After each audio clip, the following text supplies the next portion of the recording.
ভারতের সাবেক প্রধানমন্ত্রী মনমোহন সিংকে শেষবারের মতো শ্রদ্ধা জানাতে দেশটির রাজধানী নয়াদিল্লিতে জড়ো হয়েছেন হাজারো মানুষ।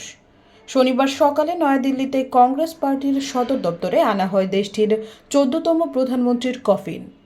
এ সময় তাকে গার্ড অফ অনার দিয়ে তার কফিন ফুল দিয়ে মুড়িয়ে দেওয়া হয়। এদিন সকালে ১:১২টায় নিগমবোধ ঘাটে তার শেষকৃত্য অনুষ্ঠিত হয়। এদিকে মনমোহন সিংয়ের প্রতি শ্রদ্ধা জানিয়েছে কংগ্রেস নেতা রাহুল গান্ধী ও দলটির সাবেক সভাপতি সোনিয়া গান্ধী। তিনি বলেন, একজন পরামর্শদাতা এবং পথ প্রদর্শককে হারিয়েছি। তিনি আরও বলেন, মনমোহন সিং অগাধ প্রজ্ঞা এবং সততার সাথে ভারতকে নেতৃত্ব দিয়েছেন। এ সংক্রান্ত নির্দেশনায় বলা হয়েছে, বৃহস্পতিবার থেকে বুধবার পর্যন্ত দেশে জাতীয় শোক চলবে। এ সময় দেশের সর্বত্র জাতীয় পতাকা অর্ধনমিত থাকবে এবং সরকারি স্তরে কোনো বিনোদনমূলক অনুষ্ঠান হবে না।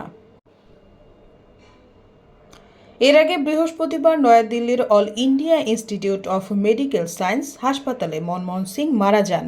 অর্থনীতিবিদ থেকে রাজনীতিবিদে নাম লেখানো মনমোহন বার্ধক্যজনিত বিভিন্ন জটিলতায় ভুগছিলেন। বৃহস্পতিবার বাসায় হঠাৎ অজ্ঞান হয়ে পড়েন বর্ষীয়ান এই কংগ্রেস রাজনীতিবিদ। হাসপাতালে নেওয়ার পর তার মৃত্যু হয়।